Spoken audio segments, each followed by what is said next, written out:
Será aberta nesta segunda-feira, oficialmente, a programação do Maio Amarelo aqui em Linhares. Aqui ao meu lado está o Tenente-Coronel Herbert Carvalho, que é o comandante do Corpo de Bombeiros local, principal palestrante desta noite, e vai falar um pouquinho sobre esse trabalho aí, os atendimentos realizados no trânsito, que tem muitos acidentes aqui na região. Tudo bem, Coronel? Seja bem-vindo. Tudo bem, muito obrigado pelo convite. Coronel, a palestra do senhor fala exatamente desse crescimento da cidade, a cidade não conseguiu, nós cidadãos não conseguimos acompanhar esse crescimento e é por isso que o trânsito está dessa forma. Que relação a gente pode fazer disso com o trânsito que a gente vive hoje? Na verdade, o que acontece? Linhares nasceu, vamos dizer assim, simbolicamente, para o Código Nacional de Trânsito tem pouco tempo, porque não faz muitos anos que a cidade começou um processo de sinalização, processo de trabalho, de identificação das ruas, de placas. Então, foi quando isso começou a acontecer.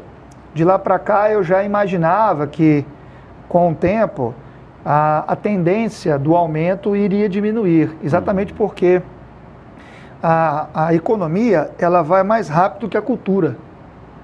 Então, a cidade cresceu muito rápido, mas a cultura ainda às vezes, parece ser de uma cidade pequena. Hoje... O senhor fala isso em relação às atitudes do condutor? As atitudes do condutor. Hoje ainda, você encontra as pessoas que chamam o centro de rua.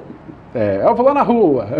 Então, esse linguajar dá essa impressão de que é o quintal da casa dele, E na verdade não é mais. Entendi. As pessoas ainda só precisam entender que o comportamento dele no trânsito precisa ser bem mais prudente do que já por conta do volume de veículos, o volume de pessoas, a circulação, tudo aumentou. Então, é natural que os problemas aumentem junto com isso também. E esse é o problema que a gente vive. O senhor está dizendo que mesmo naquela rua lá do bairro, lá no cantinho, aquela rua tranquila, onde o cidadão mora, ele deve, claro, obediência às normas de trânsito ali, como se estivesse numa grande rodovia, numa grande avenida? Sim, é natural que as pessoas próximas das suas casas, por causa daquele sentimento de bairro, se sintam um pouco mais à vontade, mas é lá que acontece.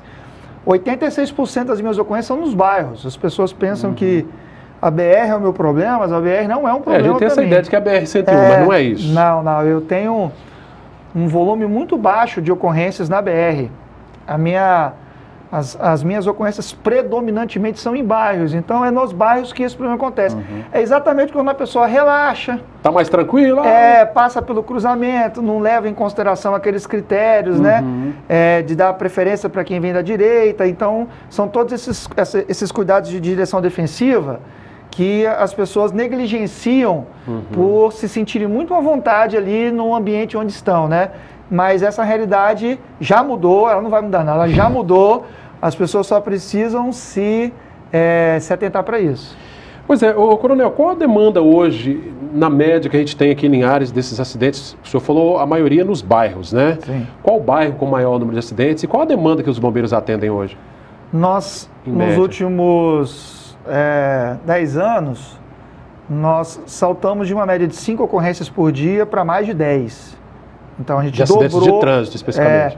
A gente pega o total e divide pela quantidade de dias do ano. 10 por dia? A nossa média é essa. A média, mas a gente tem pico de 25, 23, 12, 15. Linhares ainda infelizmente, o município com o maior índice de ocorrência do Corpo Bombeiro de todo o estado do Espírito Santo. Que coisa, Não saímos ainda dessa estatística.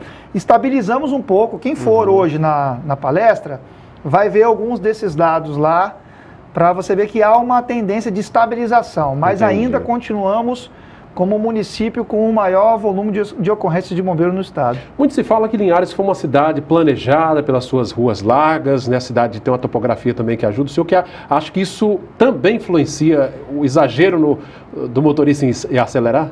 A lógica, do ponto de vista da segurança de trânsito, ela é inversa. Quanto mais segurança você oferece para o motorista, mais ele tende a se arriscar. Entendi. Mais ele tende a se arriscar. Então, é essa topologia favorável que nós temos que dá essa sensação de segurança, E essa sensação de segurança diminui a sensação de risco.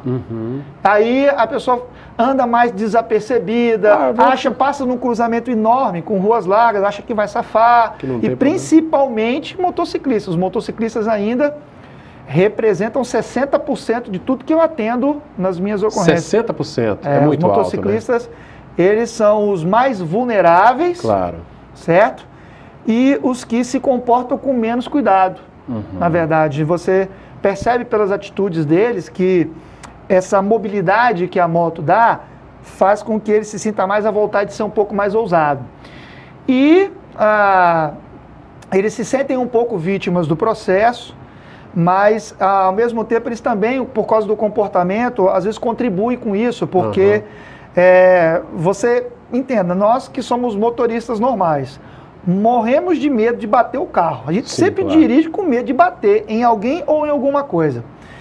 E olha que a gente tem uma lataria ali para proteger. Em tese está protegido, né? Teoricamente protegido, né? Você perceba como é estranho o comportamento do motociclista, porque ele não tem absolutamente nada ao redor dele, a não ser o chão, e conduz de uma forma muito mais arriscada do que o motorista que tem alguma coisa para protegê-lo, que teoricamente poderia se sentir um pouco mais seguro e não se sente. Entendi. Então você perceba que é estranho isso, mas é a forma como ocorre. É o que está na realidade. A realidade é essa, né? E não é exclusividade de Linhares, isso acontece no Brasil inteiro. Isso é em qualquer local onde os motociclistas atuam, eles sempre andam nos corredores, né? Cortam ou pela direita ou pela esquerda. Que é muito... Aliás, além de infringir as regras de trânsito, coloca a vida realmente em risco. Ele se expõe mais e parece não se preocupar mais com isso, porque por estar mais exposto, a gente imaginava que ele seria ainda mais, cuidadoso do que o motorista de veículo, mas não é. Ele está mais exposto, mas ainda assim é mais imprudente. Coronel, a gente vê no trabalho que vocês fazem, né, os atendimentos, claro que é tudo muito rápido, vocês atendem lá as vítimas de acidente envolvendo motos, por exemplo, né, o trabalho de vocês é, claro, resgatar ali dentro do padrão de segurança e levar para o hospital para atendimento. Agora, os traumas que a gente vê, e já conversamos com médicos sobre isso, são traumas enormes, pessoas que ficam 6 meses, 1 ano, às vezes, numa cama por conta de um acidente, às vezes, bobo, né? Eles, principalmente os motociclistas, se você for procurar os fisioterapeutas da cidade...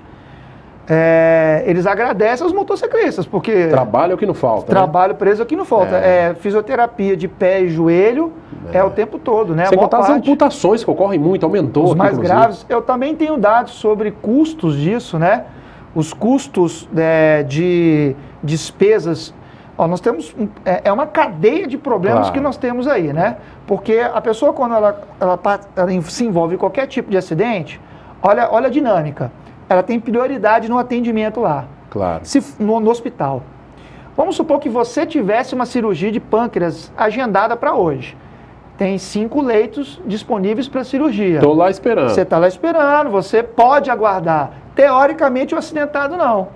Então, aí hoje você não vai fazer sua cirurgia porque alguém tomou seu lugar lá e foi. Então, isso desenvolve uma cadeia de problemas. Por exemplo, o HGL tem um limite de número de leitos. E a maior parte desses leitos ficam ocupados por acidentados. E o doente fica na fila de espera porque o acidentado fica ocupando o tempo todo. Alguém que estava bem de saúde, mas que de repente... Centro cirúrgico e assim vai. Então, a despesa disso, as despesas os prejuízos de um acidentado variam de 20 a 350 mil reais, mais ou menos, um único acidente. Né? Eu fiz uma estimativa muito grosseira lá, né? Mas vamos dizer assim, a gente dá aí, o acidentado não tem noção, no volume todo, a gente pode dar, o bombeiro, um prejuízo para o município, um custo para o município que varia de 2,5 milhões a 8 milhões por ano. É muito alto, né? Uma conta muito alta, né?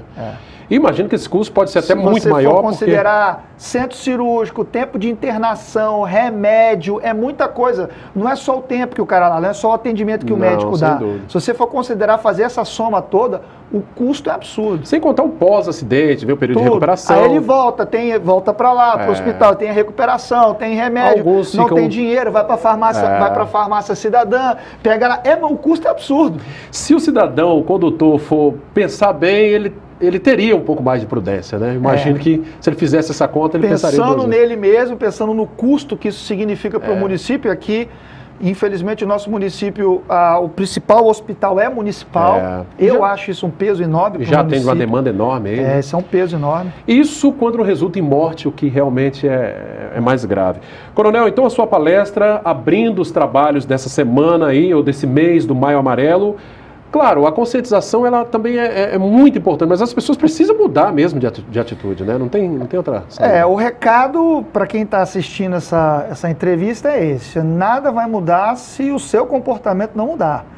Tudo depende de você. Você precisa de entender que a cidade cresceu, você cresceu, seus filhos cresceram e o nosso comportamento tem que ser diferente agora para a gente poder ser um pouco mais cuidadoso e com isso colaborar para diminuir esses índices aí ao longo dos próximos anos. O senhor falou, por exemplo, dos cruzamentos, onde ocorrem muitos acidentes, principalmente nos bairros. Importante todo mundo parar, independente de quem é a preferência, a placa, eu acho que tem que ter essa consciência. O meu comportamento é isso aí, todo mundo. É melhor parar, né? Mesmo estando na preferência, né? É melhor parar, observar, do que passar direto e se deparar com alguém que achou que também a preferência era dele. E aí pronto, aí todo mundo fica no prejuízo. Aí já foi. Tenente Coronel Herbert Carvalho, conversando conosco, é o comandante do Corpo de Bombeiros, fazendo a palestra aí de abertura da programação do Maio Amarelo aqui em Linhares. Coronel, obrigado pela presença mais uma vez, viu? Foi um prazer e estamos sempre à disposição. É isso aí, minha gente. Você da Grande Vitória que nos acompanha através do canal 20 pela RCA, obrigado pela sua audiência. Você de Linhares e região pode participar conosco, interagir através do nosso canal no facebook.com/TVC Linhares. Reveja esta entrevista e todo o nosso conteúdo também no nosso canal direto no YouTube. Para falar conosco via telefone, o número aparece aí, 3373-2000. Obrigado pela audiência, até a próxima edição. Sim Notícias, Linhares se vê aqui.